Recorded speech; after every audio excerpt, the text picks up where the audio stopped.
ನಮಸ್ಕಾರ. ಶರಣು ಶರಣಾರ್ಥಿ, ನಿಮ್ಮ ಶರಣು ವಸ್ತ್ರದು.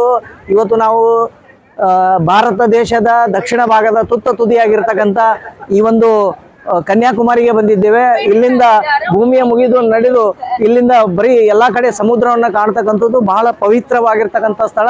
ತಾಯಿ ಕನ್ಯಾಕುಮಾರಿಯ ತಾಯಿ ಭಗವತಿಯ ದರ್ಶನವನ್ನು ಪಡೆಯೋದಕ್ಕೆ ಬಂದಿದ್ದೀವಿ. ಇಲ್ಲಿ ಬಂದ ಮೇಲೆ ಈ ಒಂದು ಸ್ಥಳದಲ್ಲಿ ನೋಡ್ತಕ್ಕಂಥದ್ದು ಇನ್ನೂ ವಿಶೇಷವಾಗಿರ್ತಕ್ಕಂಥ ಸ್ಥಳ ಅಂತಂದರೆ ವಿವೇಕಾನಂದ ಸ್ಮಾರಕ ಮೆಮೋರಿಯಲ್. ನಾವು ಇಲ್ಲಿ ಸ್ಟ್ಯಾಚು ನೋಡೋಕೆ ಬಂದಿದ್ದೀವಿ.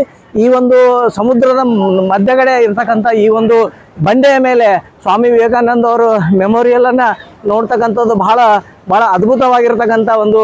ಇಲ್ಲಿ 1892ರಲ್ಲಿ 25, 26, 27 ಡಿಸೆಂಬರ್ ಅಂದು ಇಲ್ಲಿ ಸತತವಾಗಿ 3 ದಿನಗಳ ಧ್ಯಾನವನ್ನು ಮಾಡಿದರು. ಮತ್ತು ತಾಯಿ ಭಗವತಿ ಕೂಡ ಶಿವನನ್ನು ಪಡೆಯೋದಕ್ಕೆ ಕನ್ಯನಿದ್ದಾಗ ಇಲ್ಲಿ ತಪಸ್ಸನ್ನು ಮಾಡಿ ಶಿವನನ್ನು ಪಡಿಬೇಕಂತಕ್ಕಂಥದ್ದು ಅವರ ಒಂದು ಪಾದುಕೆಗಳು ಮತ್ತು ಅವರದ ಒಂದು ಮಂಟಪ ಇರತಕ್ಕಂಥ ದೇವಸ್ಥಾನ, ಅವರ ಪಾದುಕೆ ಚಿಹ್ನೆಗಳನ್ನು ಕೂಡ ನಾವು ಈ ಒಂದು ಮೆಮೊರಿಯಲ್ಲಿ ನಾವು ಈ ಒಂದು ಸ್ಮಾರಕದಲ್ಲಿ ನೋಡ್ಬೋದು.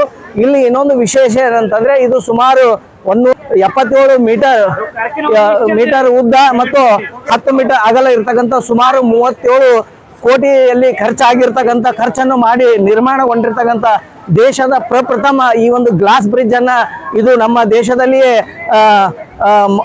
ಮಾಜಿ ಮುಖ್ಯಮಂತ್ರಿ ಆಗಿರ್ತಕ್ಕಂಥ ಸ್ಟಾಲಿನ್ ಅವರು ಇದನ್ನ ಲೋಕಾರ್ಪಣೆ ಮಾಡಿದ್ರು. ಇದು ಈ ಒಂದು ಸಮುದ್ರದ ಮಧ್ಯೆ ಈ ಒಂದು ಗ್ಲಾಸ್ ಬ್ರಿಡ್ಜ್ ಇದು ಅತ್ಯಾಧುನಿಕವಾಗಿರ್ತಕ್ಕಂಥ ಸಮುದ್ರದ ಅಲೆ ಮತ್ತು ಇಂಥ ಒಂದು ನಿಸರ್ಗದ ಹೊಡೆತಕ್ಕೂ ಕೂಡ ಒಂದು ಅತ್ಯಾಧುನಿಕ ಅಲ್ಲಾಡಲಾರದಂಥ ಅತ್ಯಾಧುನಿಕವಾದಂಥ ಟೆಕ್ನಾಲಜಿಯನ್ನು ಹೊಂದಿಕೊಂಡಿರ್ತಕ್ಕಂಥ ಈ ಒಂದು ಬ್ರಿಡ್ಜು ಇದು ನಿಜವಾಗಿ ಕೂಡ ಸೇತುವೆ ಬಹಳ ನೋಡ್ತಕ್ಕಂಥದ್ದು.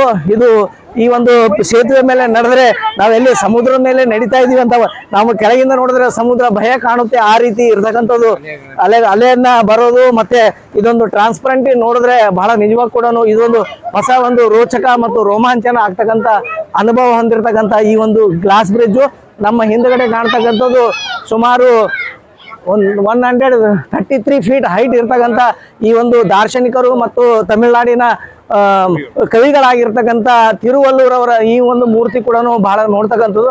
ಯಾಕಂದ್ರೆ ಹಿಂದೆ ನಾವೊಂದು ಈ ಒಂದು ಸ್ಮಾರಕದಿಂದ ಇಲ್ಲಿಗೆ ಬರ್ಬೇಕಾದ್ರೆ ಈ ಒಂದು ಹಡಗದ ಮುಖಾಂತರ ಬರ್ತಿದ್ದೆವು. ಇದರ ಎರಡು ಸಂಪರ್ಕ ನಡುವೆ ಈ ಒಂದು ಕನೆಕ್ಟಿವಿಟಿ ಬ್ರಿಡ್ಜ್ ಅನ್ನ ಅಂದಿನ ಮುಖ್ಯಮಂತ್ರಿಗಳು ಮತ್ತು ಆಗಿನ ಸರ್ಕಾರ ಇದು ಮಾಡಿದ್ದು ನಿಜವಾಗಿ ಕೂಡ ನಮ್ಮ ಭಾರತದಲ್ಲಿ ಮೊಟ್ಟ ಮೊದಲನಾಗಿ ನಿರ್ಮಾಣ ಮಾಡಿರ್ತಕ್ಕಂಥ ಈ ಒಂದು ಗ್ಲಾಸ್ ಬ್ರಿಡ್ಜ್ ಅಂದ್ರೆ ನಾವು ಕೇವಲ ವಿದೇಶದಲ್ಲಿನೇ ಇದೆ ಅಂತ ನಾವು ತಿಳ್ಕೊಂಡಿದ್ದೆವು. ಆ ಗ್ಲಾಸ್ ಬ್ರಿಡ್ಜ್ ಅನ್ನ ನಿಜವಾಗಿ ಕೂಡ ನಮ್ಮ ದೇಶದಲ್ಲಿ ಈ ಒಂದು ಕನ್ಯಾಕುಮಾರಿಯಲ್ಲಿ ಇರ್ತಕ್ಕಂಥದ್ದು ಬಹಳ ವಿಶೇಷ.